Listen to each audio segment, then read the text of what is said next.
We're back again. We're back. Welcome to another week of the Pumped Up Tea podcast. I am Taylor. And I am getting hair out of my bangs. I'm Sarah. I'm sorry to disappoint, but I'm not Taylor Swift. I know, it's really sad. My TikTok name is actually Taylor not it's Swift. It's my favorite thing. Every time you come up on my page, I'm like, yeah, Taylor not Swift. I always used to tell people when I worked in sales that, like, anytime I was telling people what my name was over the phone, I'd be like, my name is Taylor, like Taylor Swift, but just not so Swift. And usually I was able to kind of feel out their vibe. If they were Swifties? Well, not even just if they were Swifties, but if they laughed or not, you know? Yeah. Oh, that's true. Yeah. It made for, like, a good icebreaker, you know? It's a really good icebreaker. Yeah, you know, let's just try to feel the vibes out. Yeah. But, you know, we just got off of another episode of Vanderpump Rules. Yeah. I know. And I have thoughts. Definitely have thoughts. This one was a little bit of a doozy. Thoughts.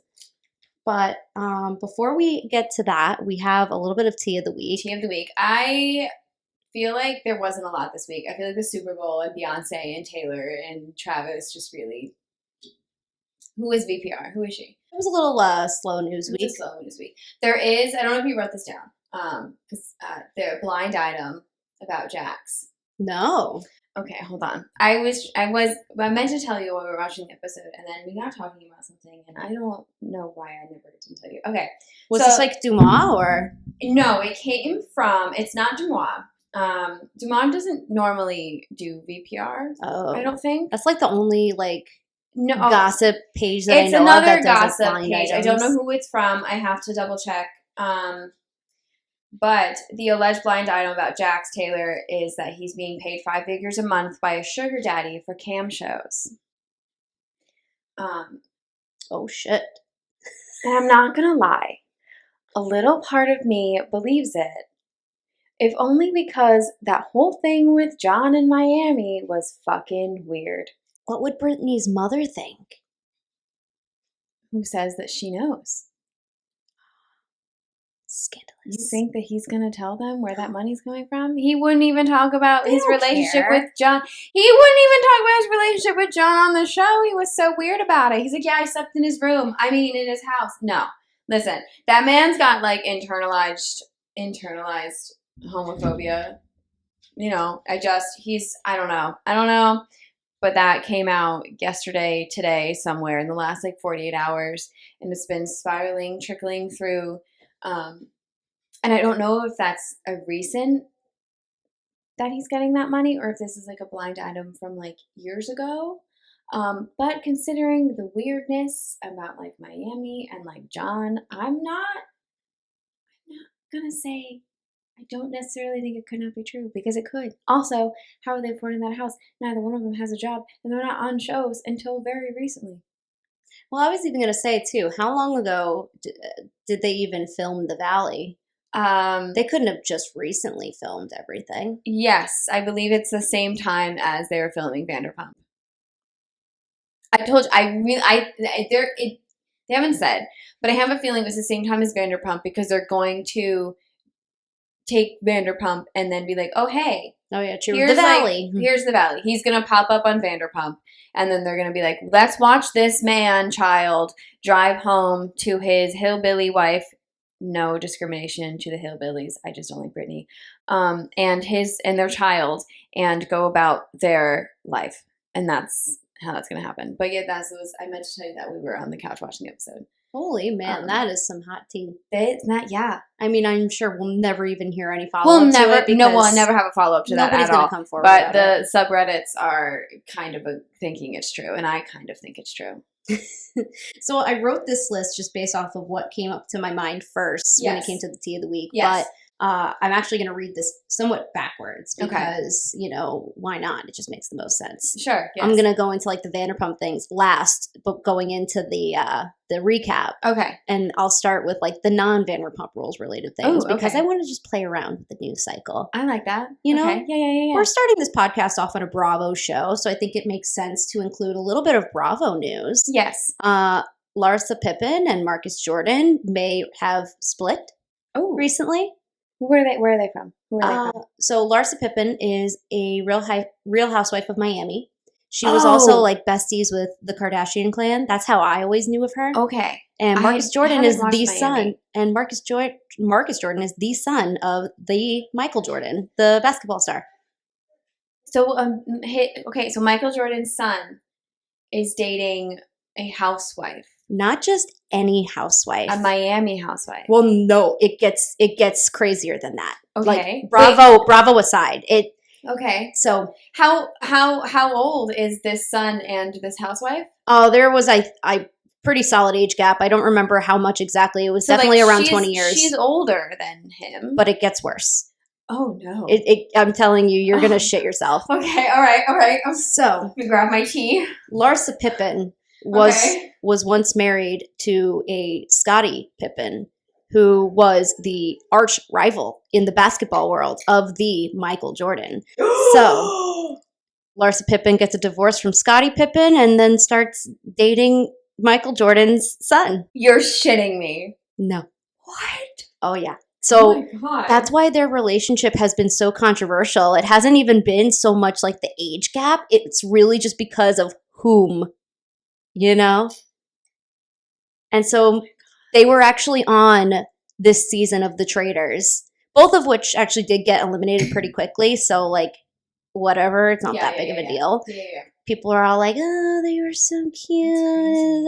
I couldn't really care less. Again, I don't watch The Housewives, and I didn't care so much for basketball, but it was very controversial. I don't care basketball, but I am a Michael Jordan fan only because he owns a race team now, and he employs one of my favorite drivers. Okay. So we are Michael Jordan fans in this house. Well, I have a feeling that Michael Jordan is celebrating somewhere right now. That's insane. Mm-hmm. I was gonna say, like, Michael Jordan's not old, so his son can't be old. And the housewives, no offense to housewives, are like, I want to say in their 40s to 50s. I think Marcus Jordan is somewhere around our age, okay, so in like his 30s, I'm gonna look it up, give or take. But that's that's the other Bravo related news. Shooketh. It's a little wild. So now they're broken up supposedly. The reason Marcus is 33.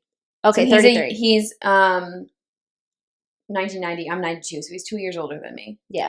Okay. Yeah, so, you know, I don't know how old Larsa is, but I know they have a decent age gap.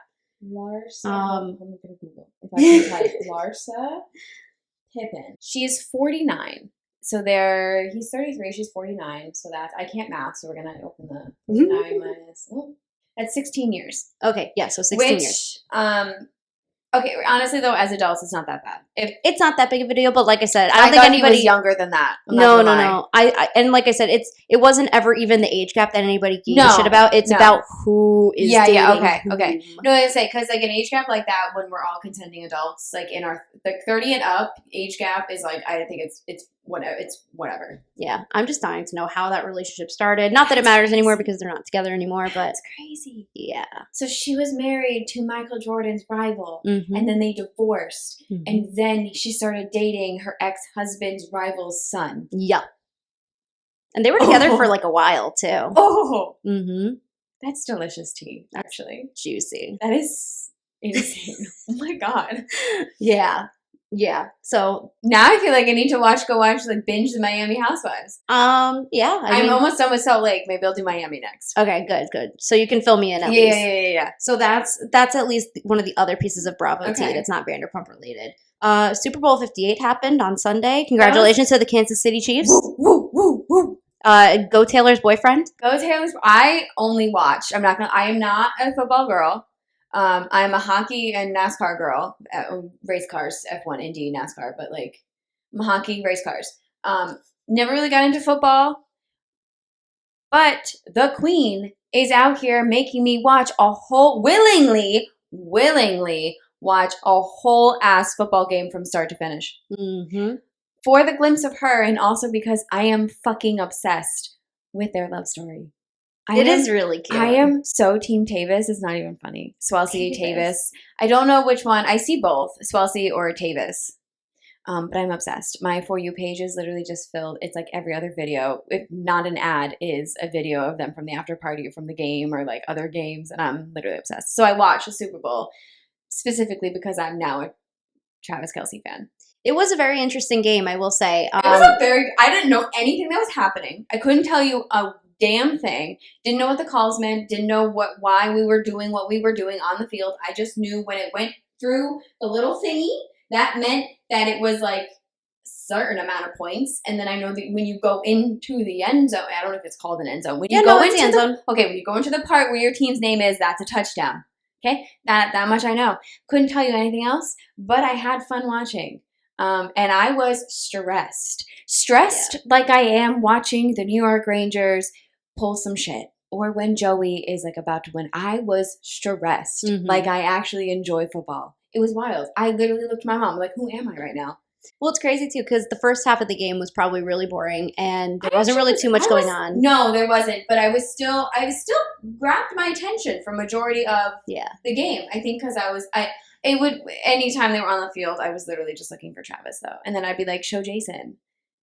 Right. Oh, yeah. Show Kylie. Show we really Taylor. didn't see any of No, Jason. They didn't show. I don't think he was in the box with Taylor.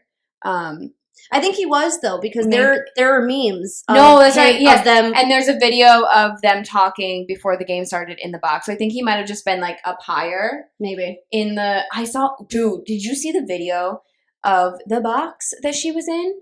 Oh, yeah. I've seen many videos. It's insane. It's so bougie. It's like a $2 million suite. It's insane. It's bougie AF. But no, I've literally seen it. I am obsessed with the Kelce brothers. I fucking love them. I think they are like, I usually I'm not a fan of men with podcasts because I feel like 8 times out of 10, it's a little red flaggy. There's some things happening, you know what I mean? Like most men with podcasts nowadays. Men in general just being men. Yes. It's gross. It's a little grody. You're like, I don't know. But these two, I am a fan. I don't know. There's something about them. They feel real green flaggy. I like that their relationship with their mom. They seem very like down to earth. Just happen to be like major football fans. I'm a fan. I don't listen to the podcast because I don't normally listen to podcasts. She says while hosting a podcast. No, but I love them. The videos of him at the after party in like a luchador mask and like fucking Kansas Chief overalls. It's the greatest thing I've ever seen. The two of them singing "You Belong With Me" to each other from across the DJ booth. Iconic. Okay. Yeah. I'm obsessed. And I actually enjoyed football. I don't think that I will be watching religiously next season whenever football comes back. Like I do with hockey and NASCAR, but I definitely will keep up with it, especially if Mother continues to date Travis. Right. So not a very interesting game again, like I said in the first half. Second half, however, definitely ramped up like crazy. It was a little stressful towards that fourth quarter, but they did pull out the win at the end. Literally in the last 5 minutes of the game, they finally picked up. Last 30 seconds of overtime or something like that. Like I wasn't looking at the clock. I was very stressed out. They pulled that win out of their ass. Oh my god, that was insane. It seems like a very evenly matched Super Bowl. Because I've been to other Super Bowl parties or flicked on the Super Bowl when because nothing else that I want to watch is on. Because my sports don't come back till next week. Well, hockey is on. Hockey doesn't play during the Super Bowl. Right. It's the Super Bowl. And NASCAR comes back the week after. Right. So I've watched over the years and I'm like, this is boring as fuck. No. The commercials I actually thought were pretty decent this year. They definitely kept our attention. And my theory behind that is because I think, how did I miss them? I'm so confused. All the actors that did the commercials, I'm sure they needed some other way to bring in money because of the strikes and everything. So I was I feel like that's why all of the ads were so stacked to people. Yeah. That makes sense. The Duncan ad apparently was had a lot of big names in it. I completely missed it. I completely missed Beyonce's album announcement. Don't know where I was.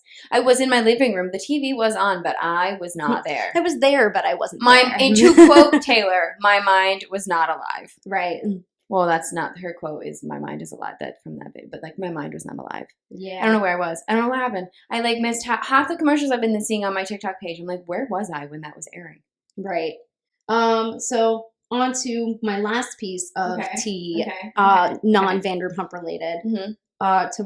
Today is Tuesday as we are filming this. Yes. And Love is Blind officially starts back up again tomorrow, Valentine's Day. I am actually not that excited. I'm not going to lie. Last season really didn't grab my attention. I don't think I even finished it. Oh my God, it's been so trash. Every season has been getting worse and worse. I think that they're trying to grasp at straws, just trying to pull people back from previous seasons. So this is the problem. This is the problem that I think Love is Blind got into.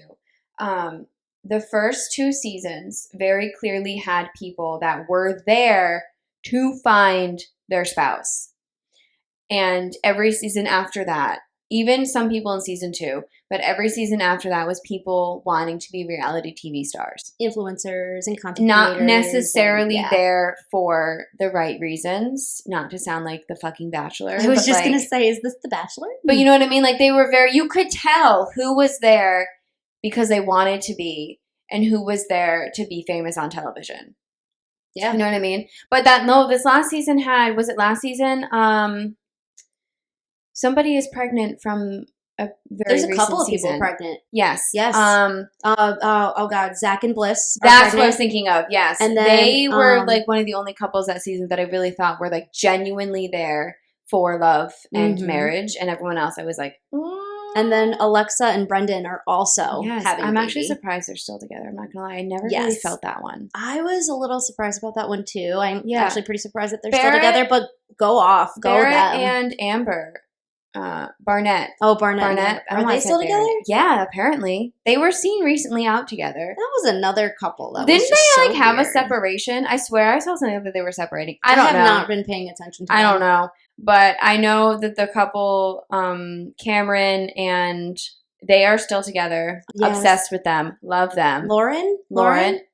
They're from the first season. Yeah, no, I know who you're talking about. Yeah. I hope I'm not getting her name wrong because yes, they are probably the Love is Blind couple. Yes, yeah. Like when you think Love is Blind, like that's what I think of. Mm-hmm. They should be the ones actually hosting the show. Just saying. Oh my God, I am so tired of the Shays. I can't even tell you.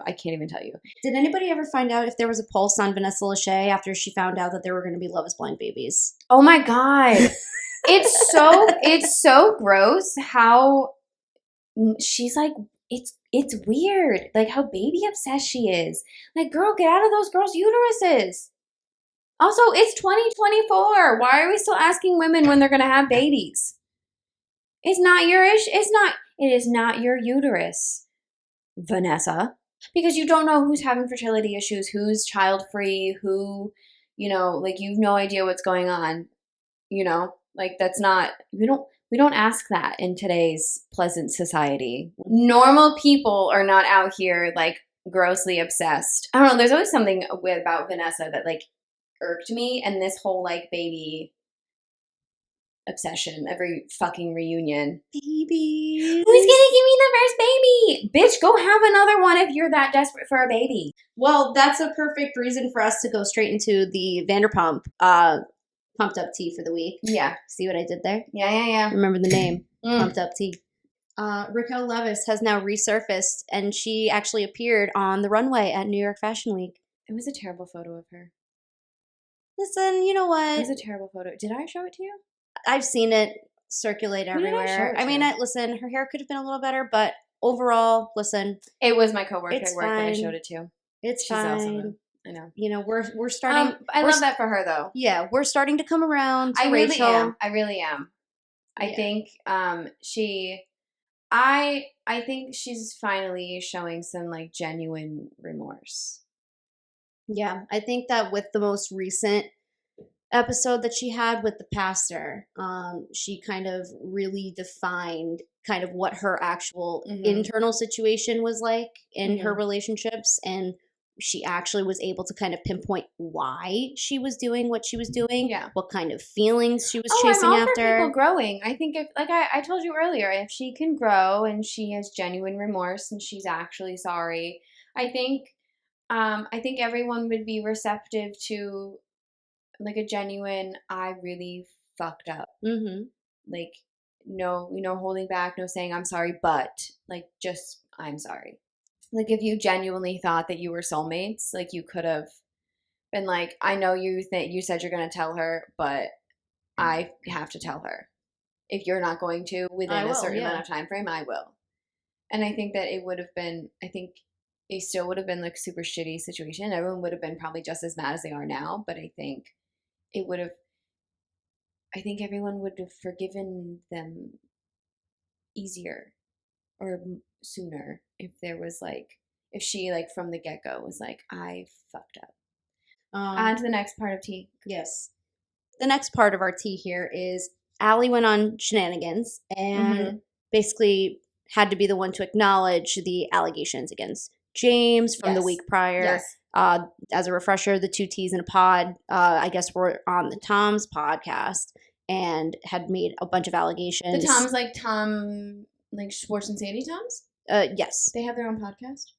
It's technically Tom Sandoval's podcast, but I guess... Oh, I forgot. He has a podcast. Right. So they basically made a whole bunch of allegations saying that James was in a physical altercation and they tried to insinuate that it was with Allie. Yes. You know. And she said no. Yeah. Basically, she completely slammed those rumors down and was like, okay, that never happened. Yeah. You know, I'm safe. We're really good and I love him. And, you know, she kind of put it to bed pretty quickly and pretty easily. I really don't think anybody believed that there was any truth to these rumors whatsoever. Like, not with Allie. Yeah, I was going to say, it's kind of like what we were saying last week. It'd be easier to believe it if this was with Kristen or with Rachel. And he was still drinking. I personally, sorry to put my opinion like this out there, but I personally do believe that there would be some truth to abuse rumors if it was, you know, to Rachel and to Kristen. I truly believe that because he was in a drastically different place back then than he is right now. Yes. So. James, 2024 James is not the James of 2014, 2020. Like, he's not drinking anymore. I think the alcohol was a huge factor in that part, that scary, abusive side of him. Yeah. So, like I said, any abuse rumors when it comes to Allie, I don't really believe. I think that he's a very different person today than he was, you know, a few years ago. So he seems to genuinely be moving towards like a place of change and growth. And I mean, it's like, even in this episode, he looks phenomenal. He looks so chiseled. So good. He looks so good now. He looks so good. And when he was on Watch What Happens Live, he's glowing. Listen, when a guy is with the right woman, he will and he's no longer excessively drinking. Yeah, and he will act as needed. And I think that is a perfect example. Allie, whatever you're doing, keep on doing it, girl. You are a great example. She feels very down to earth, but also like a no nonsense. Like, I don't think she's gonna put up with James's shit. But in a way where she's like really chill about it. Yes. You know, it's that self-confidence that she she's so different than the other girls he's been with. Absolutely. Oh, yeah. Miles different. Oh, yeah. And it's nice because, you know, obviously James is showing that side of growth as well by his taste in women. Mm-hmm. Oh, yeah. Oh, yeah. Allie is not someone I would have seen him with when he was still, like, drinking all the time. And, you know, it's not about the pasta, James. It's not about the pasta. It's not about the pasta. It's not about the bloody pasta. It's not about the pasta. You know, apparently they were acknowledging Lala that I guess, or somebody. Pasta is code word for something else. Yeah, I think she said it on her podcast. Mm-hmm. No, we've all been known that. Oh, I didn't. I genuinely thought it was about the pasta. That scene I think actually was about pasta. But pasta was also allegedly the code word for, I don't know if I can say this. Oh. Bleep that out if it's not allowed on the internet. But that's allegedly what it was for. And okay, do you remember this season they went to Mexico and Schwartz was missing for hours? Oh, and yes. Jax tried to insinuate that I almost said Karen. What the fuck is wrong that he with like me? stayed at another That hotel? No. It was the trip that I remember the Jax Mexico trip. said that James and Kristen hooked up in his thing. Mm-hmm. That was apparently a cover. That whole story was a cover for Schwartz having gone off on to another resort because Schwartz was on. Oh. Insert things here. Oh shit. So they covered for him. That's some tea. By saying that Kristen and James hooked up, and that's why they were both so angry about it because it literally did not happen. Oh. I don't know if that's true, but that's the story that had come out. Oh my God, and here I was thinking genuinely that they that they did. No, it was a cover story, which is why they were both so angry about it. And in considering how Kristen feels about James, I didn't believe it for a second. She would like flat out almost refuse to film with him. That's true. So I didn't believe it for a second. And then like years later, it comes out that like, no, that whole thing was fabricated to cover for Schwartz going off to another resort. That's fucking because he wild. was. Yeah. So the pasta was code word for. Ah. But the not about the pasta scene, I think, was actually genuinely about pasta. And James was just so irate, out of his mind on anything and everything that it like imploded. That's wild. Yeah.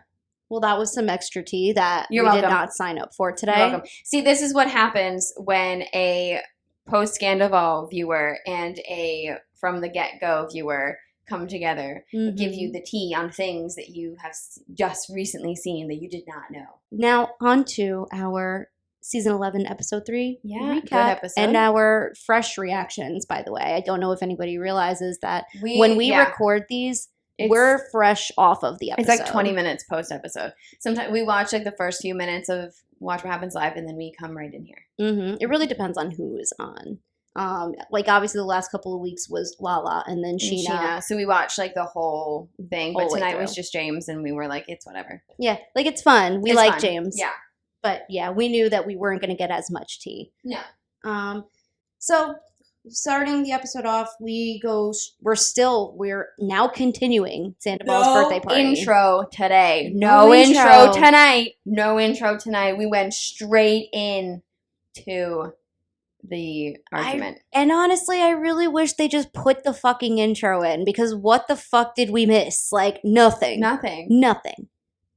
They wanted to like make it dramatic. That was a very dramatic. So stupid. Honestly. I love the intro. I mean, if anything, if I really have to give this scene anything, I will say thank you, Schwartz, for finally saying something honest to Sandoval for once that people are going to shit talk him. When Schwartz is a voice of reason, you know you've really fucked up. Except for when you're Sandoval, because you fuck up and you just continue to double down on your fuck ups. I literally cannot. I want to like rip him off my TV screen when he's on. Like I literally cannot look at him. Every scene that he's in, I'm like looking down at my phone. I'm listening, but I'm not. I can't look at him. So if anybody doesn't know, I'm usually the one that's on the Pumped Up Tea Instagram. So like you'll catch me sliding in the comments every now and again. Thank you to everybody who typically likes my comments and agrees with the things that I say because it's painful. And I know we go into every episode thinking like, man, we talk shit about this guy a lot. And like, can we talk about something else? But then he makes it hard. I want him to block us so bad. So bad. Emo night. Oh my God. We really only care about emo night. James becomes one of the gals really quickly after peeing on Tom's bush. But I loved in this emo night scene how, obviously they're talking about how Sandoval really is only surrounding himself with the people that he pays. And then they keep flipping back and forth to all of Tom and his yes men's. Correct. Yes. So instead of Tom and the most extras, it's just Tom and the yes men. Do you know how much money he has given Kyle Chan? What about all those people that are hanging out with him at his birthday party, except for Billy Lee? Well, because once upon a time, Kyle Chan used to give everybody their engagement rings. Yes. Like a million years ago at this point. Tim. Who? The Vanderpump. No. The Vanderpump subreddits call him Tim. The Vanderpump subreddits call him Tim. So I'm just so used to reading. They called Kyle Chan Tim? No. Tom Sandoval. Tom. They call him Tim. Why? It's the internet. I don't know. Brittany is Kentucky Fried Chicken sometimes. KFC. Jax has got weird. Everyone's got like Sheener. Shishu. Lauren from Utah. Oh. Everyone's got Linda, but we've been ever since Scandival happened. We've been calling him Tim, so that's what that was. That's pretty funny. But no, he like gets all his jewelry from like his like expensive like actual like not jewelry like not cheap shit. Yeah, all of it is his lightning bolt. If I'm not mistaken, is from Kyle Chan. Oh, I believe that. Yeah, so like that's why Kyle's hanging out with him because he gives him like thousands and thousands of dollars. Yeah. So As we also as we see more of footage of like inside the house and everything, I'm getting very suspicious of the Maya screen time. There's too many cuts to Maya. Not that I'm complaining because she's fucking cute. You see her ears. Continue to give us Maya, but I'm also very suspicious. Very sus. Because we saw that clip, and now that's all I can think about. I'm only thinking, what the fuck is he gonna do to Maya? I don't think it's anything like he intentionally, maliciously goes out and like, I think it's probably just something like she was away and he didn't feed the dog. Like, he was just being fucking irresponsible with the dog. Yes, I think it's probably just like maybe she runs out of the house, or like she gets loose because he wasn't paying attention. Yeah, like, you know, I'm a dog mom, so naturally I'm gonna get nervous for the dog. No, same. Like, same. I'm like 2 shakes away from buying a camera so I can look at Bubba when I'm at work. Also, Screamo Good as Gold is a bop. Oh, a slay. You know what? I like her new song too. Oh, Boy Crazy? Yeah. That shit is also a bop. It's a bop. Scheana, I would dance to that shit hardcore. Scheana going the emo route was a fantastic decision. That for her. I love that for her. It was so millennial of her too. It just feels like this is more of her sound. Like she said, she wanted to be Gwen Stefani and like Fergie. Go off, queen. I feel like those are very different people, but they are, but they were. That's what she said, isn't it? I guess. I don't know, man. I feel like maybe Gwen Stefani's a little bit closer to that because of like the No Doubt vibe, but like Fergie, I don't see. I think she just meant it in a way of like, I don't know. I don't know what she's trying to say. Actually, I don't know what. I can't really equate that one, but either way, go off, Scheana. You're killing it. Go off, Scheana. I love you. Keep working with the 27s. Yes. So, you know, it wouldn't be a post-Scandal episode if we didn't have a little bit of more conversation about Rachel. So we have a scene, of course, of fucking Billy Lee with Sandoval talking about Rachel, how much she has seen him suffer with her, which I don't understand how you've seen them suffer, but whatever. I cannot stand her. And judging by this conversation, Billy, not Rachel, Billy. Billy I can't stand. And judging by this conversation, it sounds like this is around the point in time when Rachel finally stopped being in communication with Sandoval. Because like she had said recently, she got that package with the stuff and the thing and the letter, and you know, and then she just stopped calling him after that. That soulmate, that like long distance soulmate light thing is kind of cringe. Well, it's especially cringe now because after she just completely ghosted him afterwards, what do you do with that thing now? Do you throw it out? Yeah. No, like I've thought about doing that with Caroline because she's essentially my sister. But like when it's your weird like mistress, that's like it's giving possessive. Well, I was gonna say it's giving the ick. It's what that's giving. Ick. Yeah, I don't know. I didn't like that. I don't fault her for ghosting him after that. It's creepy. And then considering how she was saying he was getting very angry at her for not calling him all the time. Which is very on brand for him, by the way. It is. I think she was finally recognizing the like weird, possessive, manipulative nature that he has. And then the next day, poor Anne is on cleanup duty. Oh my God, Anne. Yeah, so there weren't really too many other things really to focus on in this episode that isn't Scandal related. Unfortunately. Shocker. But again, though, this is only 4 months. That's true. Post. Because like you saw, it's 3 months after the reunion, 4 months after the initial finding out. Because the reunion was almost a month after.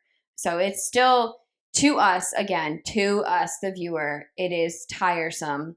And it's a year now post, but in the VPR world, it is very early still. Like it's very soon. Yeah. 3 months is not a long time. 4 months is not a long time. In the grand scheme of a huge betrayal like that. Well, now it's like we're finally starting to see a little bit more layers to the fallout. Like right now, we're actually going to talk about Lisa and Tom's conversation. Tom Sandoval, excuse me, but yeah, this was a tough one to watch for a lot of reasons. But just continue. Yeah, but one thing I will note is I'm really glad that Lisa at least told him that the gentleman thing to do was to move out because that's exactly what you do when you home wreck yourself. You, the betrayer, do not get the belongings. You broke the home. You leave the home. And then they talk about Nima going on Scheana's podcast talking about, you know, the claim that Tom made to Rachel at Coachella about him and Ariana. Nima is the one that she mentioned in the finale that said, okay, because someone said, okay, so Nima is that. Nima's that guy. Okay. Yep. Okay. So Nima, and I really only, so I actually did watch this podcast episode a while back. This actually was like several months afterwards that Nima himself finally came out and said it. But yeah, so Nima essentially was somebody who dated Raquel in the past, and they, I guess, ended post James, yes, very, very briefly, and they still remained friends afterwards. I mean, I think that part remained pretty clear. But I guess she was talking to him at Coachella, and I guess there was a point during that time when Sandoval said to Raquel that him and Ariana were in an open relationship, and this was where all of the rumors had started about the open relationship between Tom and Ariana. Was at Coachella. At Coachella. And Coachella was before the affair, or? I would say, well. When is Coachella? Well, right, this is where it becomes a little dicey because Coachella took place in April. Oh, shit. Around that point in time. So if the affair was not happening yet, then it was about to. The affair didn't start till like June. When this filming started. See, this is because the guys' night. This is why I say that I don't believe that it was only those 7 months. I think it was. They may not have been physical. It was probably emotional. It was an emotional affair that developed into, which honestly, sometimes I think an emotional affair is worse than physical because there's intentions there. Yes, like physical. If it was just like a. I personally don't think I could get over it, but I could see when there's no emotional connection. But like when you're actively out here like confiding in someone and treating someone the way you should be talking to and treating your partner, like that fucking is worse. I think that's worse. Yeah. It's so I definitely think it was an emotional turned physical affair. I think that this is where he started planting seeds that he was interested in Raquel, and I think this is just where fucking break up with her. I think this was where Raquel probably started thinking like, oh, maybe he's interested, or maybe even I wouldn't be surprised if Raquel even looked at that and thought, you know, maybe that's a weird thing to say, you know? Yeah. But okay, when you're friends with both of them, that's one of those things that like would you not as a friend of both go to Ariana and be like, dude, yeah, like you'll never guess what your man just said. Because I fucking would. Although again, obviously Rachel is not a girl's girl because like, listen, if your boyfriend was out here at a festival telling people you're in an open relationship, and I heard that shit, being friends with both of you bet your ass I'm gonna turn around and be like, Tay, you just get this. Is this none of my business, right? Because I'm not in your relationship. And if you are in an open relationship, because you don't know, right? You don't know. Because you see that couple as a couple, but you're not involved in the intricate workings of it's like polygamous relationships. Yeah, you don't know what their agreement is. You don't know what their polyamorous, I should say, not polygamous, but polyamorous. Like you're not in their relationship. People have functioning open relationships. It is a thing. You know, non-monogamy, when done correctly, is a thing. Yeah, as long as everybody's consenting and everybody's forthcoming about it. It's not for everyone. It ain't for me, but it is a thing. And I could see that being something that maybe they would be into is not necessarily because I remember that rumor had come out to everybody, not just the Vanderpump world, but it was around the internet. It had come out, and Ariana was very quick to be like, no, we're not that cool. Like, I'm not that cool. But I remember people were like, you know, it's not necessarily something that I don't see them not doing. Like if they want to switch it up, if you've been together for so long, to give that legs too. Yeah. I mean, there was a whole episode where Lala ate Ariana's cookie in the back seat of the car. They were saying exactly. They were like, they've already stepped out with permission. So when that rumor was coming around, everyone was like, you know what? Maybe not. But as your friend, obviously, I'm not in the intricate workings of your relationship. I don't live with you. I'm not in that relationship. So you don't know. Yeah. But when you hear something like that you maybe think, oh, weird, because you obviously know your friend. I know you. You know me. If that rumor had come out, right, about my relationship or whatever relationship, and you know that person, you're like, that doesn't sound like something she would do. Right, like that's not on brand. That's not on brand. You immediately go, hey, not ruffling feathers, right? Not trying to get in your business, your relationship, but I have this thing I heard, and I feel like you need to hear it too. You don't have to give me information. You don't have to tell me if it's true or not, but I just need you to be aware of what is being said. and then you leave it at that. You don't need to answer me. You don't need to tell me because it is not my business. Yeah. But I need Do what you will with this information. do what you will with the information, but you need to know what's being said, because if it's not true, then I want to fucking know what my man is out here saying. Yeah. Like, that's what you do for a friend. But I feel like that's a pretty normal thing to do. yes, again, I'm not in your relationship. You don't have to give me an answer. You don't have to say whether that's true or not. That is your bedroom is your business. Mm-hmm. But like, well, your whole house is your business too. well, that's your business. But I know you, and if that is weird, if you know someone well enough to hear that rumor and say that's sus, I feel like you should go to the other person it's about and be like, yo, he's saying some weird ass shit. Yeah, so that was the conversation. You know, I'm actually kind of surprised that they just straight up brought up Nima in that entire conversation. But then again, Sandoval needs some reason to bitch about everybody coming after him. Oh my and God. Scheana was an easy target. The consequences of my actions, the horror, the audacity. I will also say I fucking hate his nail polish in his confessional. It pisses me the fuck off. Hate it. It's like some weird, like, it looks like he's trying to do like an evil eye thing. Because that's what I was looking at it every time his confessional, It was trying to just figure so out what the fuck was distracting. on his. Because I was trying to figure out what the fuck is on his nails, and I think he was doing some like evil eye shit to like ward off the evil spirits. But like, buddy, you're the evil spirit. Like you We're are the ones. evil. You're the one we have the evil eye for, sir. Evil. But no, his nails are so distracting. Honestly, worse than the white nails. Yeah, it was worse than the white nails. His whole look, this whole episode was just giving me the ick. The hair. He just looks like a mess. The hair, the clothes, the necklace, the earrings, the nail polish, throw the whole man away.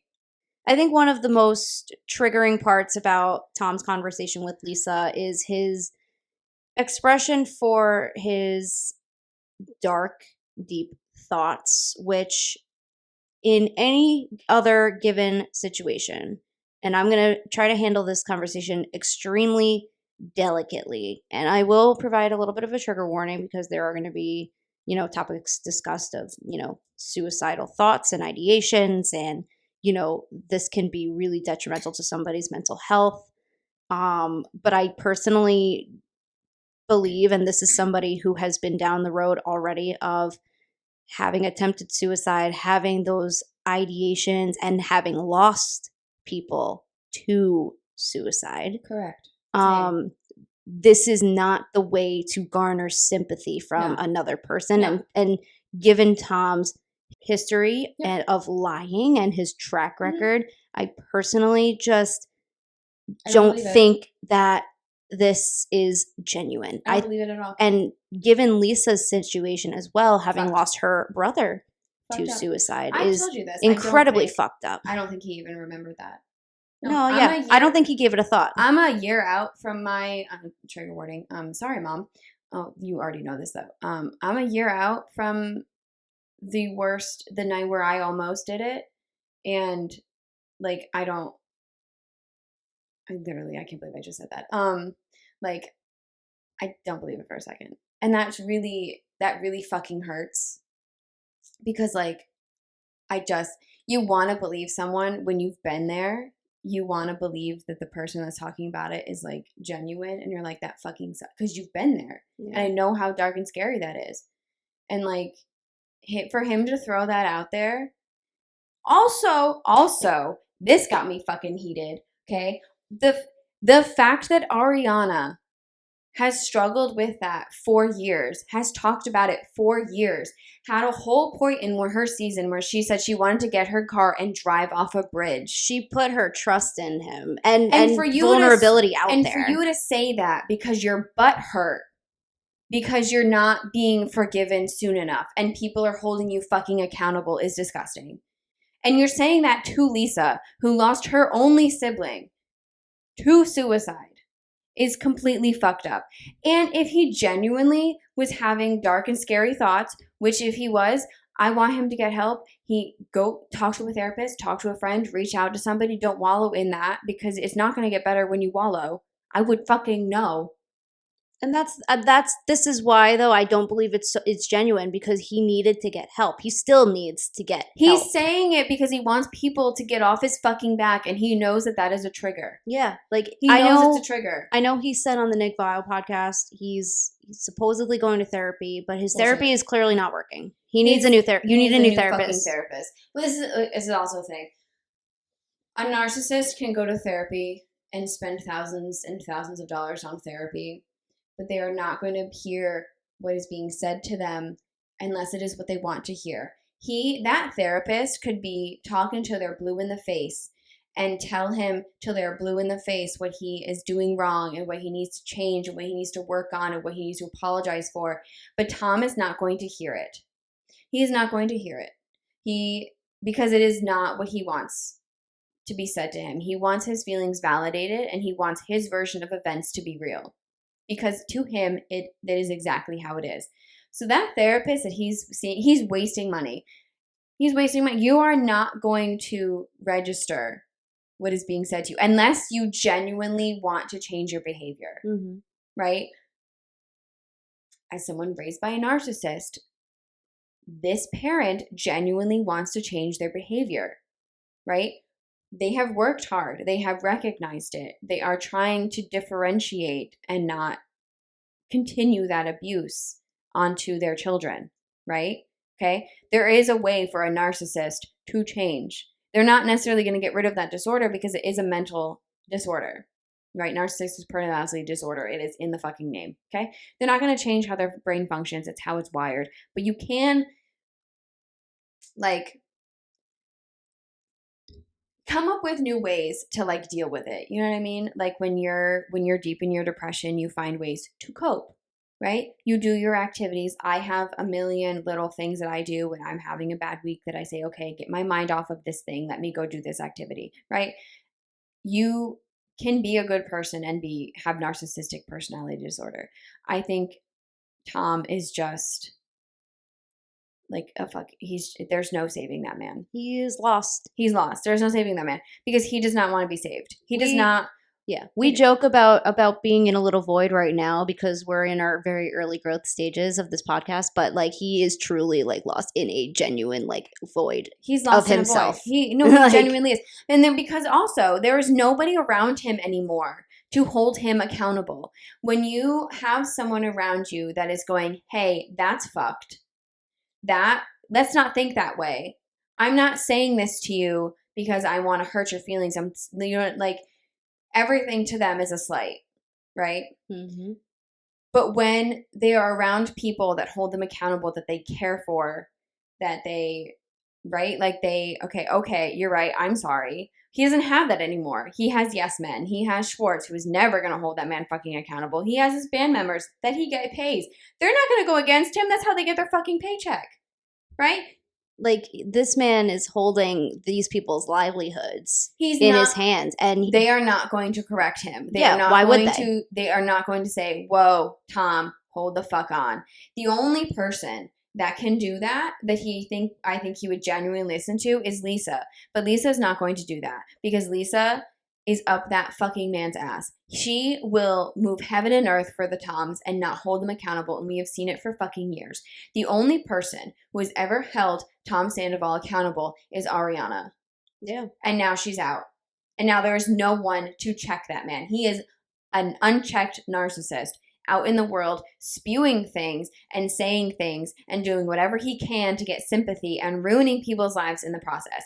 Rachel had to go into a fucking rehab not just because of him, but I guarantee you the narcissistic abuse that she dealt with from him was a factor in her mental health. On top of the unresolved things that were going on with James too, so he definitely added to that, and I think the abuse that she dealt with James. Yeah, so he fed on that negativity. Yes, he fed on it. It's a supply to him. It's their narc supply, and it is so upsetting when he's out here saying, I had dark thoughts, I wanted to off myself, I blah blah blah blah, because you can see it in his face, in his eyes, that he is not telling the truth. That is something he is saying to a woman who lost her brother to suicide. It is something he couldn't is even look her in the eye when because he he's said that he lying. understood. Because he's lying. He doesn't understand. He doesn't understand. Can't even look a girl in the eye. No. Like, he used Ariana's. it's disgusting. He used Ariana's mental health and depression as a reason why he weaponized it. Thank you. That's the word I was thinking of. That is not somebody who then is going to turn. That's not. No. He's not. No, I don't believe that fucking thing for a second. And I will.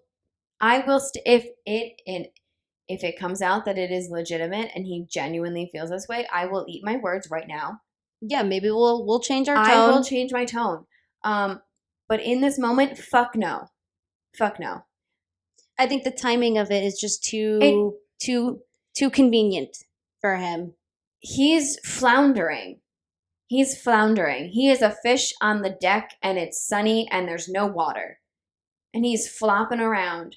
He has got no friends. He can't go into his business. The only person on his side is now ghosting him. And Schwartz is probably the only other person he has, is already 1 foot out the door because he doesn't want to lose the other relationships he has. He is a fish on the deck. Yeah. With the water puddle he's in is going away because the sun is hot. And he's flopping around and he's pulling and grasping for I shouldn't have done that. For anything that he can to stay in the spotlight, to have a storyline, to stay relevant.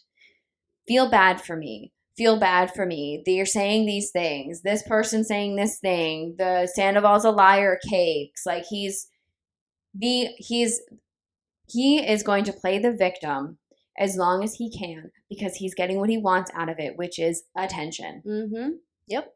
He's getting sympathy. Feel bad for me. Don't feel bad for the woman that I betrayed. Whose heart I broke.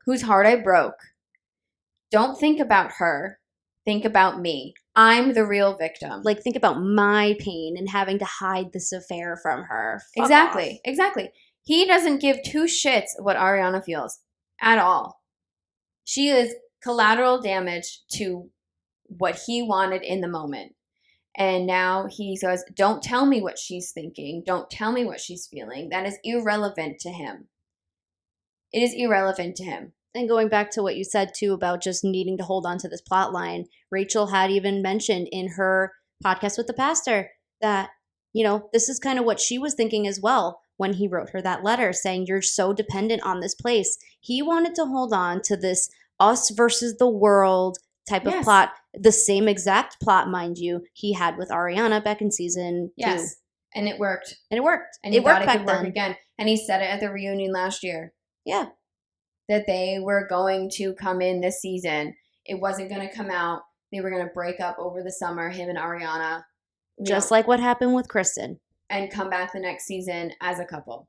He was going to copy and paste what he did before to get exactly what he wanted because it's already worked once. So right? So then why are you so suicidal now about it, but you weren't back then after all the hurt you caused? You're not. Because now this time around, you have more media attention coming your way, more hate, more people having something to say about what you did. That's the thing. He's more, when that happened with Kristen, Vanderpump wasn't what it is now. Mm-hmm.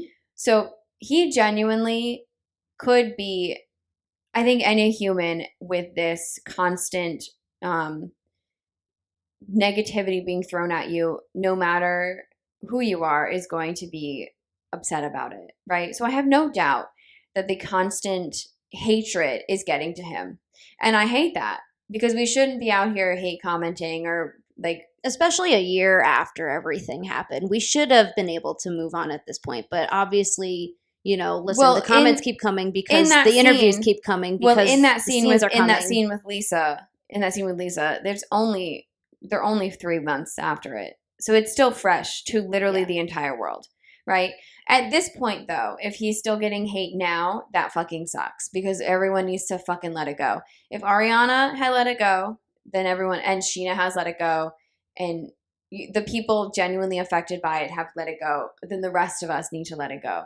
Except in like a context like this, when we're talking about when it's airing on like this is different than continuously having podcasts talking about it that don't actually pertain to like the episode. Yeah. Like when you're pulling people like, okay, like Billie Lee was on that podcast recently, right? Oh yeah, that's her podcast actually. Okay. Yeah. And they're still bringing it up without the context of recapping an episode. Mm-hmm. That, it's like just unprovoked that conversation. Unprovoked conversation is different than like this.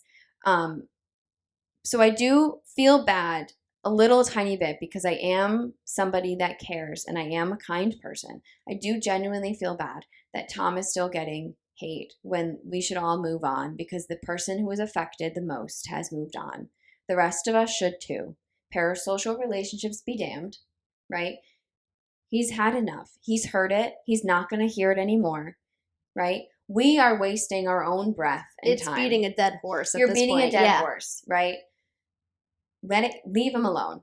Talk about it in the context of a recap of the episode. Get your feelings out like that, but don't go out commenting, like leave the man alone. Talk about it in the context of recapping an episode when they bring up things like that. But outside of that, just let it go. Drop it. Like I don't think about it outside of, oh, it's Vanderpump Day, right? I'm not out here thinking about Scandival 9 times out of the day. Like, I think about it when Scandival's the new Roman Empire. Right. You know what I mean? But, like, the hate that he's getting 3 months post in the context of this episode, warranted, right? Now, unwarranted. Okay, that's the difference. Him getting hate now and crying boo-hoo to Lisa fucking sucks, bro. Consequences, right? Now is too much. Now is too much. A year past is too much, right? There's a 9-month difference from then and now it's too much. Mm-hmm. Lisa conversation, your consequences, bruh. Okay? Now, not. So anyone that's watching, leave Scandival alone, okay? Leave Sandy alone. Let him wallow in his misery. Let him be a grown child, right? He's not going to change. We're not going to change him. Nothing's going to change him. Let him go off and flounder, okay? Let him flounder. But that Tom from the episode can suck a dick, okay? That's how I feel. Very well said. That's how I feel. Very well said. Don't, in the context of the episode, fuck that man. In the rest of the time, don't think about it. Don't bring it up. Yeah. Let everyone move on, right? That's the Pretty difference in the conversations. One last thing I will say on this entire topic, I was going to save it for a different scene, but just for the sake of ending the conversation and kind of moving on to another point of the episode. Yes. Lisa does kind of talk to Tom about, again, the punishment outweighing the crime.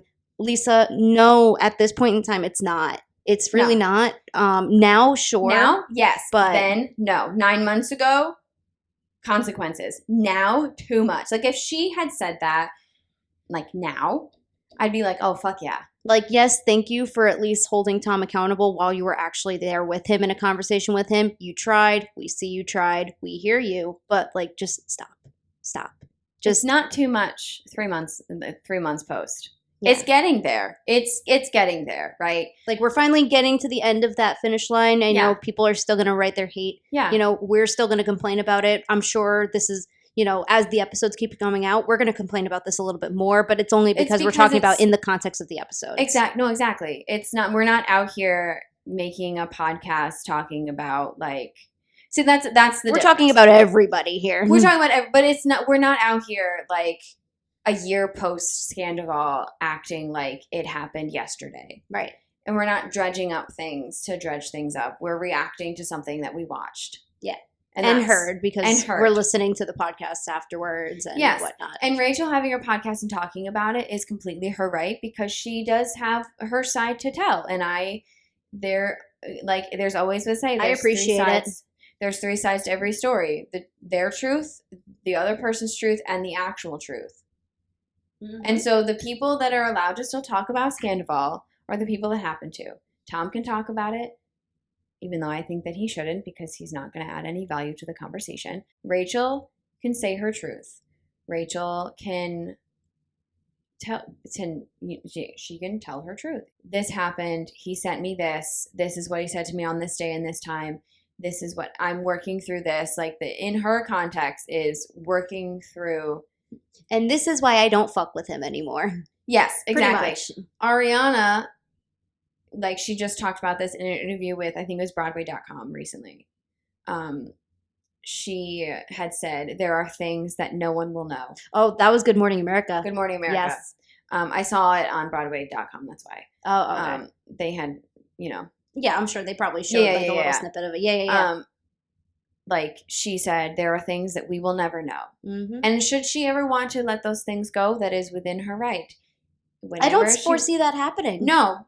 Because you know what? Why would she at this point? No, but that's what I'm saying.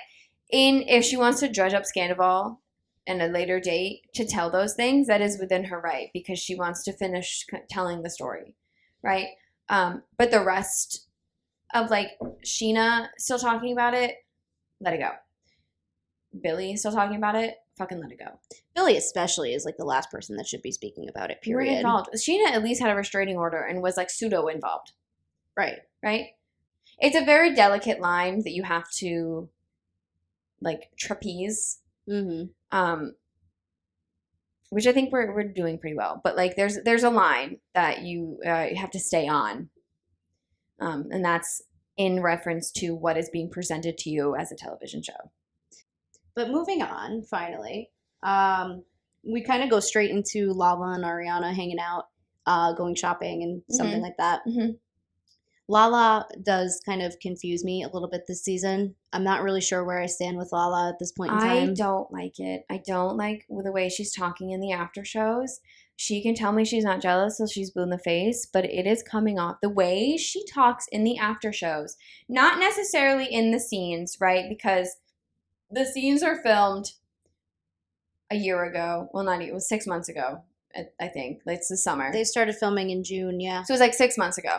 So the episodes were 6 months ago. The after show is like 2 months ago, right? The after show is filmed. Is that when they were filmed? They're filmed very recent. Yeah. Okay. The after show is filmed like kind of in this context of like they see the episode, they talk about it so they can air it right after. Right? I see. But it's a removed, like they're removed from it at that point. I do kind of like that after show. Yeah. So that's why Lala comes off differently in the after show than she does in the episode. Because in the episode, I'm not necessarily like, I think she's jelly, right? Yet.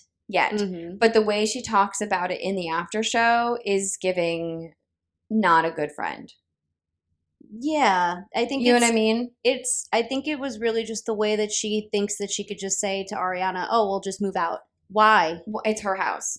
Why? You moved out of your house with Randall because you didn't actually own that house. And you had a child involved. Or involved. Maybe she didn't have a child yet involved. They did.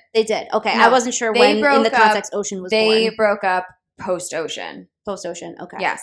She got pregnant pretty much the same time as Stassi, and it was all during the pandemic. Okay, so yeah, then in that case, you had a child involved. Nobody is faulting her for leaving Randall. She didn't put money down on that house, though. It's easier for her to be able to walk away from this whole situation when your name is not attached to an entire asset to another person. Ariana went 50-50 on that house with Tom. Well, Lala, yes, helped decorate and was involved in it. It was Randall's house that he bought. Like it wouldn't hold up in court at all. No, that's the thing. It was a premarital asset, right? Yeah. That house goes to the person who bought it pre-marriage, right? This house with Ariana and Tom is like an in-marriage. It's a marital asset. It's a joint asset. It's a joint asset because you bought it together, right? This is what pisses me off about Lala is because her situation is light years different, like Katie said last week, is light years different than or the week prior. Like Katie had said, your situation is not the same as Ariana's situation, right? It is not the same side of it's not the same coin. There's not, you know what I'm saying? Like it's not.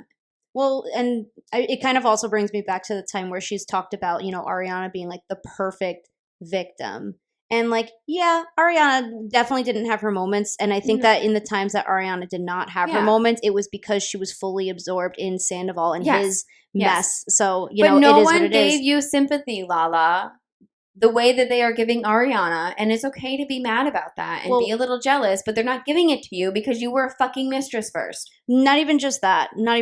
But I think it was also just the way, partially yes, but there was more to it. I think that it was also just the way that she was extremely braggadocious about the things that she would get, also because, you know, she would suck dick for a Range Rover. I think it was also in the way that she would just kind of, I'm sorry, I like Lala's growth over the years, but you were a bitch. She was a bitch. The way she presented it, she was a mean girl. Yes, it is different. It is completely different. You're not going to get the same sympathy that Ariana's going to get because of how you approached it from the start.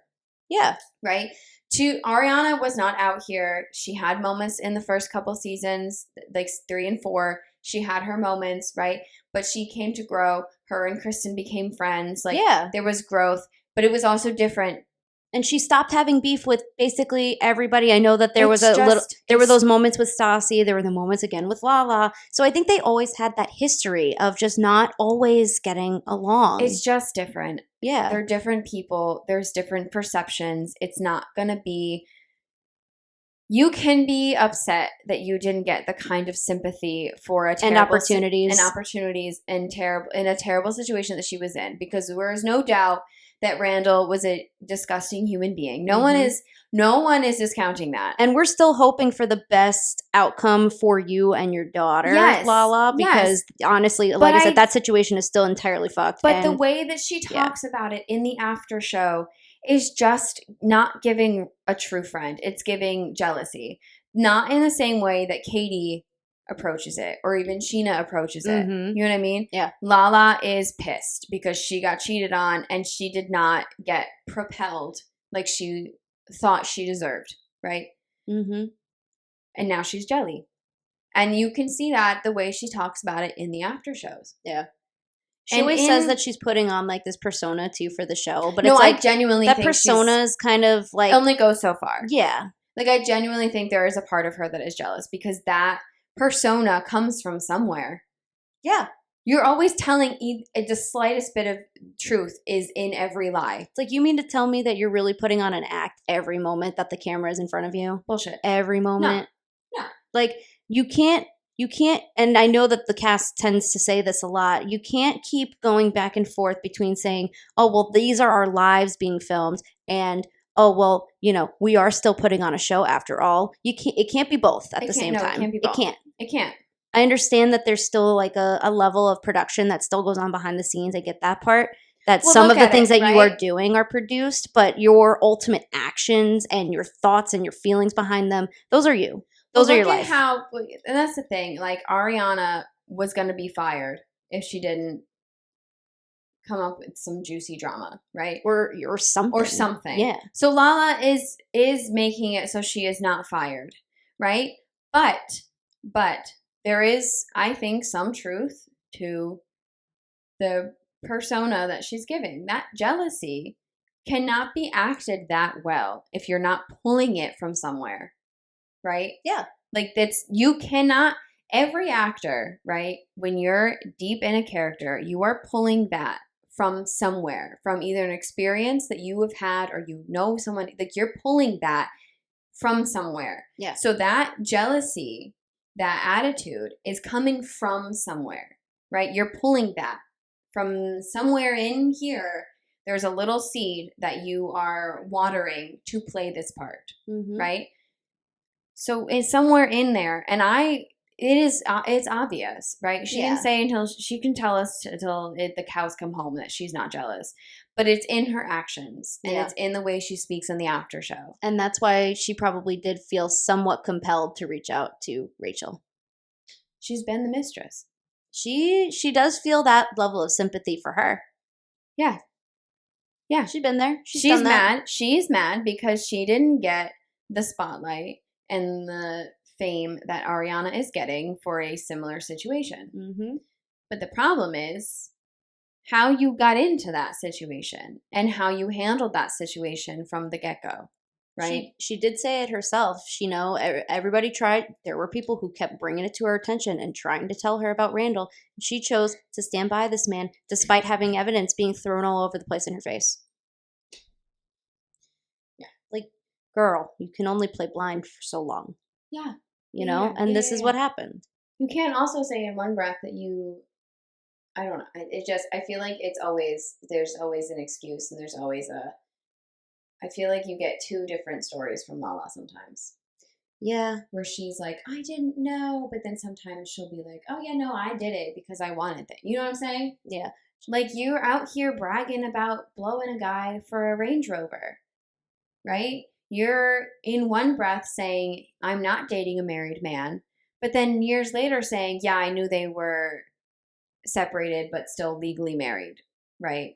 Yeah. Or I never actually went to his house. All these things that prove that you knew on some level that they were not separated in the way that you proclaimed that you wanted them to be. That you wanted them to be, right? So you can't. That's the difference. Is that you've spun the story 5 different ways, and that's why you're not getting the sympathy that Ariana is getting, because Ariana has been the same note since she. Yes, her and Tom may not have started correctly, but she genuinely, like, she wasn't in it to get something.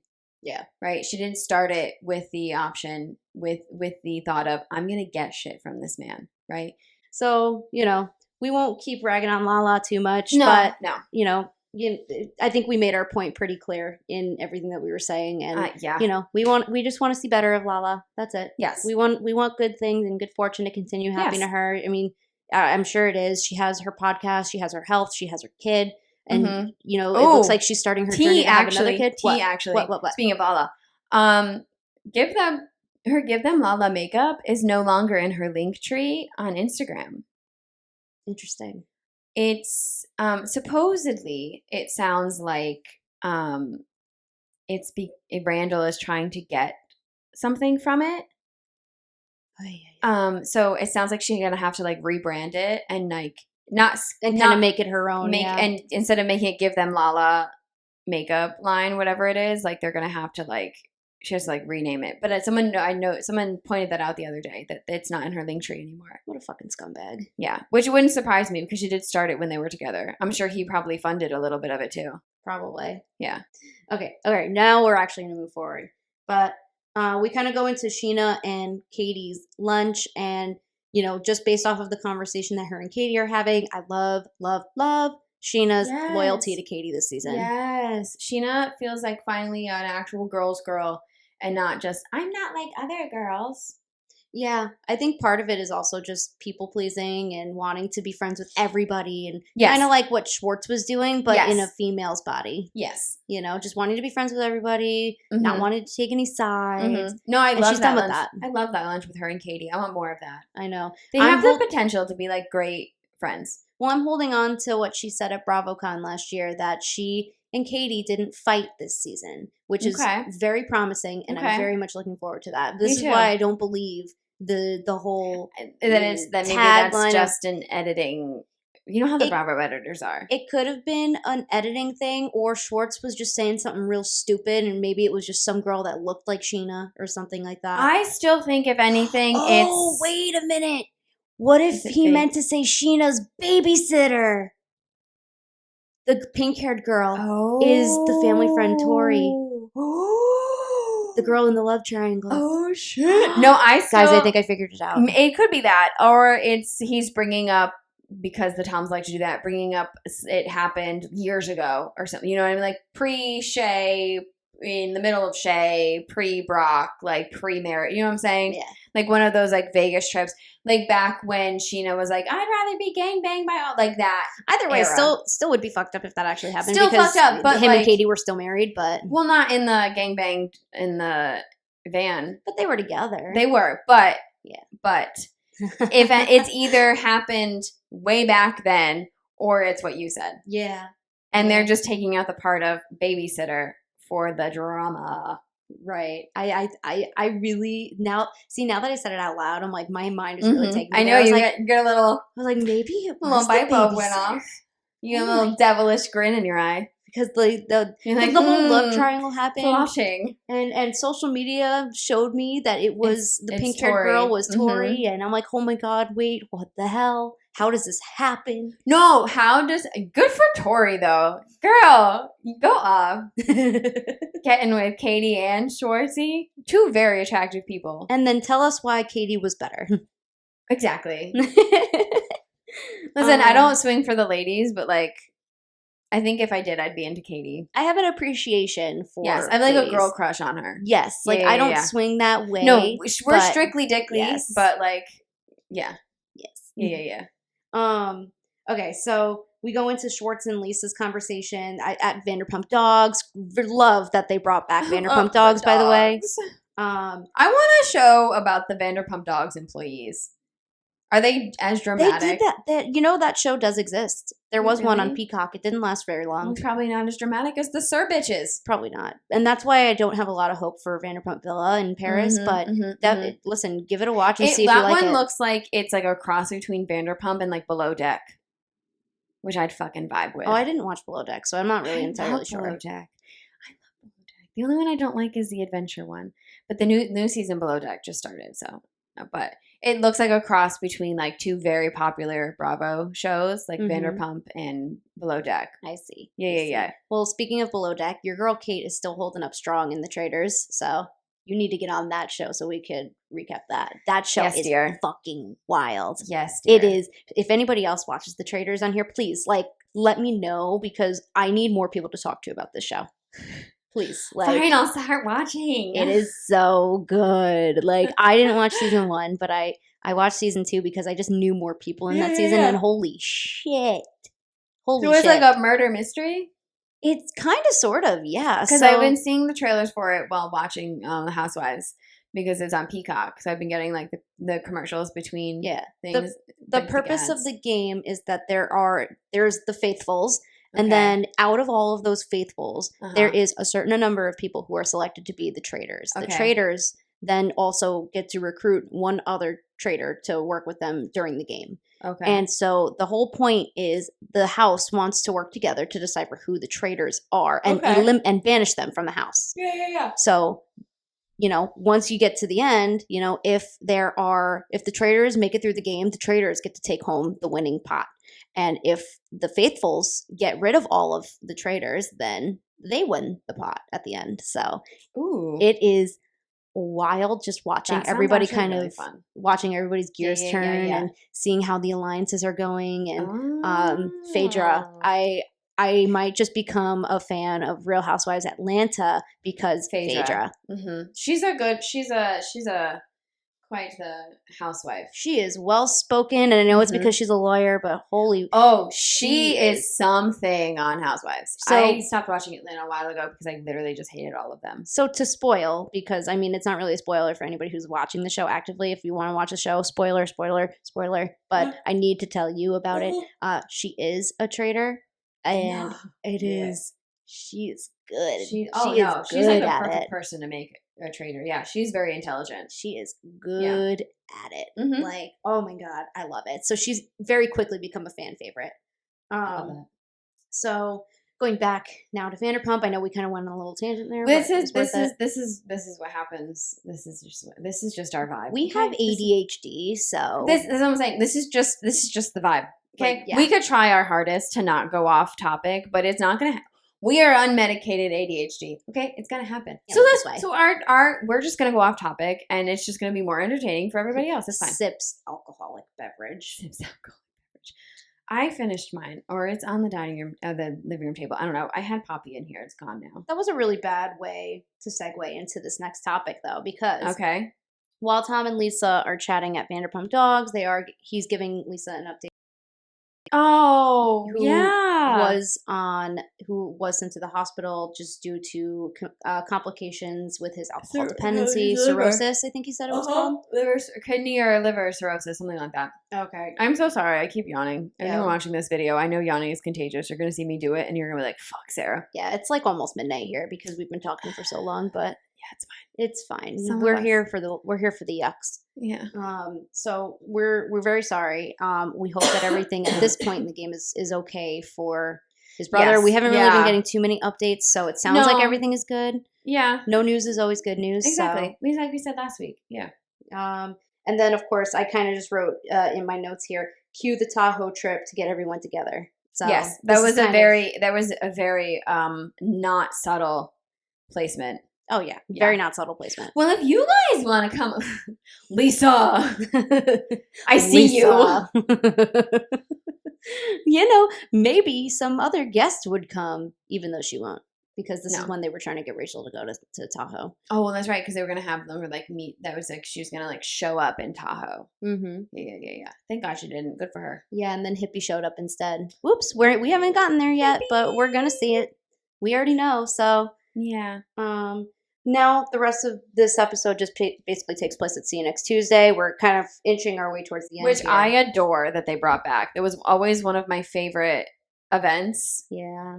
Just the name, too, is hysterical. This kind of reminds us, too, of just how much the show has transitioned, because this whole show originally started with people who worked at SUR. It actually, and then it's weird because it felt weird being back at SUR. But it shouldn't have, because that's where it started. But we were in SUR, and I'm like, whoa. Well, really, the last people that were working at SUR was Rachel and Charlie. Yeah, and they're not on the show anymore. Nope, neither of them are back. So. But I was saying, it felt weird, having SUR, and I was like, ew, what's so weird? We're in SUR, and then I was like, whoa, why is that weird? We're supposed to be in SUR because officially nobody's there anymore. Yes, and then my other thought was, where's Peter? Yeah, what the fuck, guys? Where's Peter? Why are we not getting our dosage of Peter? Peter, come back to me. We are 3 episodes in now. Where is Peter? I love enough, Peter. Where are you, sir? Come back. I will send you a DM is he still right now. Is he still the manager there? Yes. Yeah? He just posted a picture recently with Lisa. He's still there. Peter. There's no reason for him to be still there and not being featured in an episode. Peter. Who do I need to write a letter to? Peter, why you leave? Peter, what's going on? I always loved him. He was so awky and just so Hashtag himself. Bring back Peter Madrigal. Yeah. We've spoken. Although at this point he doesn't seem like he's friends with the Toms anymore, and he's moved past those, so but it makes sense. He's still friends with the main cast. He was on Sheena's podcast talking about the whole thing. I think he's not really friends with the guys anymore, and so there's not he's out here. You know what I'm saying? I think he's grown past Vanderpump. Yeah, but still, there's no reason why, especially if you're already going to be at SUR. I know. I miss the days of Natalie and Peter. Set Tom Schwartz with him up or something. I know Tom Schwartz and him are still friendly. I was James even. Yes, I was thinking that though as we were watching them all be at SUR. I was I realized how much I miss the old days of Shift and the ugly dresses and Natalie and Guillermo and talking in the back alley and being behind the bar and I was damn. We did get to see a little bit of that. Yeah. I also heard Schwartz say sober curious for the first time, and I had never heard any of that before. It's a very interesting sober thing to curious. Say. Sir, just say you're California sober. I too am sober curious. I'm curious about what it's like to be sober. But yes. I literally drink maybe once a month, although a little bit more now because I will have a drink when I'm here with you. But yeah, I'm a one drink Sally kind every of gal. Once in a blue moon, I'll pull out the sparkly stuff. And when I do have my one drink, I'll sit on it for hours. Oh, I've held on to this drink since 7 o'clock. Oh, hours. We're going on midnight right now, and it's the same drink. Oh yeah, no, I will nurse a drink hardcore. In comes Sandoval and Kyle Chan. They go to a completely separate area of SUR. His teeny tiny little table was fucking hysterical. They're in a private booth with a fucking door, and this man's dinking it at a table. It's why even be for there? The dweebs? He's at a plebeian table, right? He's at the plebeian table. He is so outcasted that he is with the plebes, okay? He is no longer welcome in the VIP zone, right? He can't even hang with the fucking DJ. That's another thing I don't understand. Why have him be there if he just had a whole thing going on with James? Because he had to be. I guess that's true. He had to be. Has to be. The producers probably forced it. Ugh, yeah. I guess, yeah, if there was going to be a produced moment. And so here's the crazy thing, right?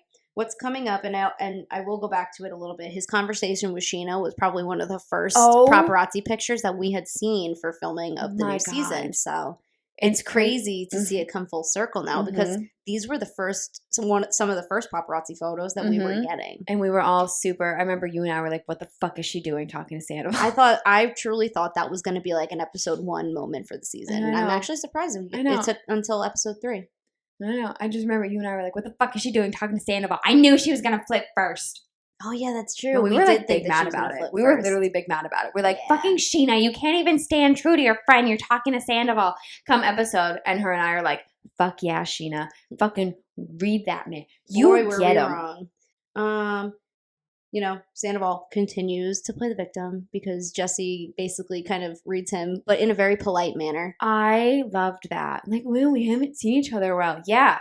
Because I'm fucking Team Ariana is basically what he said. Couldn't really be associated with what you did, and I couldn't really condone your actions, and therefore that's why you haven't heard from me. So shocker. Again, Sandy, the consequences of your fucking actions, bro. You're going to lose friends when you do fucked up shit. Fuck around and find out. Guess what? You're finding out. Yep. So Schwartz then comes in. We're back to the regular group. Schwartz basically brings up the Tahoe trip, invites everybody, then creates a little bit of friction with Ariana because they mention, hey, I figured you guys were already sharing a house together. Yeah. So why not invite you guys to the same trip, even though you guys can't really control the fact that you're both in the same house? Like, and I literally wrote this in my notes. He's such an idiot.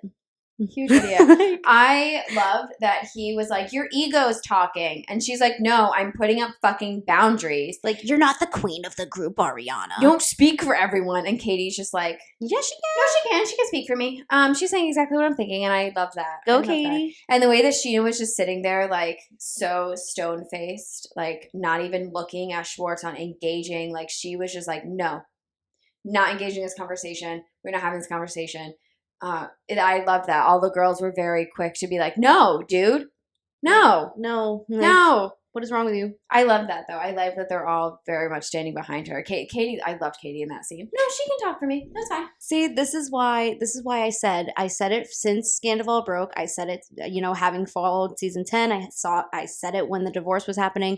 This is Katie's season. I didn't like her the entire run of the show. Oh my God. And all her outfits tonight were like a fucking sleigh. I did not like her at all. And I mean, you've heard me say it from the minute I started watching. I was like, I was not a fan of her season 1 through 10. Couldn't stand her. This Katie, I like her. This Katie's iconic. I love this Katie. It's just like she's finally coming into herself. Yes, as she should. Yeah. As she should. I think that, being with a really bad partner is somebody that can really it can bring you down. It brings you down very badly. It makes you an ugly person. And that's, I think, the Katie that we had been seeing that entire time leading up to the divorce. So I think that this is the best outcome for her. She's doing great. She's glowing up. She is living her best life. I could just feel a different energy from her this season. I think too, like, she has Ariana's back so much and so, like, unapologetically because she was with the other Tom. Well, I was going to say, they were basically a tag team because of the two Toms, and now they will stay a tag team because of the two Toms. Because no one will know what it was like to be with them except for each other, right? Yeah. It's like no one else in that group, they can try and sympathize as much as they want. No one else is going to know what it was like to be with those two except for them. And I think Katie's like, no, they're bonded. They're so bonded after all of that. Yeah. So I ship this. I ship the friendship. I ship them. Favorite friendship. I fucking love it. And so I know we kind of talked a lot about it a little bit, but we finally got the Sir Allie back. Oh my God. I missed it. Oh, it's so weird. Like I said, it was really weird being back at Sir. And then it felt weird to be back at Sir. Right.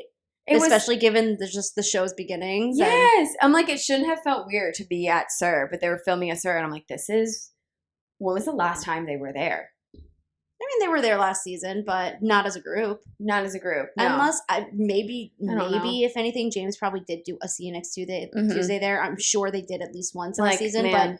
But like I said, this is the first time I think we're going to Sir without people that we really know working there. It felt so weirdly like full circle-ish to like have this conversation with Sandoval and Scheana in the back alley of Sir, where so many big conversations have happened in the past, and now it's like this pivotal moment in their relationship, right? Of their like, he's like, you know what I'm saying? Like they're having this like, they're all so grown up now.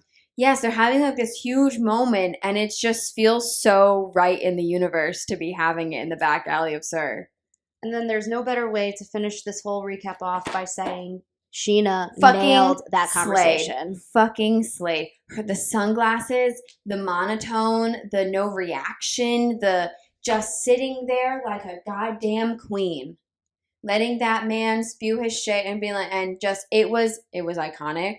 And I have never loved Scheana more than I did in that moment. Like, you and this girl ruined my life because you made this bitch, first of all, your activities with this bitch, she then threw me a restraining order. Yes. After all this shit show, and you had something to do with it. I just love she didn't yell. Mm-hmm. She didn't get over emotional. Like, it was so adult of her. She handled it perfectly. Beautifully. I was so impressed. She didn't crack immediately either. Like, it was iconic. It was by far one of my favorite Scheana moments of like ever. Yeah. Like Scheana stan right now. Mm-hmm. Go off, queen. That was pretty awesome. That was a great way to end the episode. And even when he tried to go at her, she turned around and she didn't sit back down. She kind of like leaned in a little bit more, but she still didn't raise her voice. Yeah. Right at the end where he tried to get that reaction he wanted out of her. He wanted it, right? He wanted to rile her up. And she knew that. And she knew it, and she didn't. And that is exactly how you deal with a narcissist. Mm-hmm. She dealt with that so perfectly. It was beautiful. Beautiful. Won't get too excited. We know that eventually this feeling will end. She's going to forgive him. We already know that. But for right now, I'm just going to be super proud. Yeah. It was fantastic. Very well handled. Very well handled. It felt so un-Vanderpump to not be screaming. Well, this is why I said too, everybody's grown up now. It was just very adult, and I really appreciated it. It was like, yeah, this is literally how you deal with that. Let him flounder, let him yell, let him pull shit, let him try for the jugular, and you just, okay. Well, this is what happened. This is how I feel. We're not going to raise our voice. It almost feels like a teacher talking to a child. You know, like an elementary school teacher? Legit. You know, like, okay, now we're going to use our inside voices. We're not going to get big mad, my friend. Right? Like, that's how it felt. Like, she was just so, I don't know. I loved it. This is what, like, Scheana becoming a mom has done. Oh, yeah. I think that, too, with, like, all the stuff she has going on in her own head, that it just did not have time for that shit. Mm-hmm. There's bigger things to worry about. Ain't nobody got time for that. Ain't nobody got time for that. Ain't nobody got time. Ain't nobody got time. Ain't nobody got time for that. Wow, we're tired. So tired. Okay, well, that was the episode. That was the episode. That was the recap. That was our tea of the week. We have accomplished a lot in this last couple hours. Yes. Let's see what time it is. Yeah, seriously. So again, if you guys like this video, or I guess if you're watching us on YouTube and you like this video, give us a thumbs up. Subscribe to the channel for more. Follow us on Instagram at PumkedUpTea. Yeah. Go to the Patreon. Join our Patreon. Let's go be friends. Let's have a chat. Reach out to us in the DMs. Give us a comment. Let us know your thoughts on the episode. Yes. You know, I'm running out of things to include. I think that's all of it. I'm still trying to get us on TikTok. I'm currently struggling right now with getting a TikTok started. It's become a lot more confusing than I thought. Really? Yeah, I did an oopsie, and I accidentally, I guess I went through it so fast, putting in the birthday, that I guess I Did you make us a child account? Yeah. Taylor. I fucked up. So, you know, we'll get it fixed. I tried reporting it to TikTok so we could fix it. So they're not good at fixing their own shit though. You could report things to TikTok for like ever and they're just gonna be like, what? So I think I'm gonna try deleting the account, wait the course, you know, for I guess the username to become available again, and then I will try again. Okay. But and this time I'm gonna do it on an actual computer, so I'm not gonna do it on my phone. Yeah.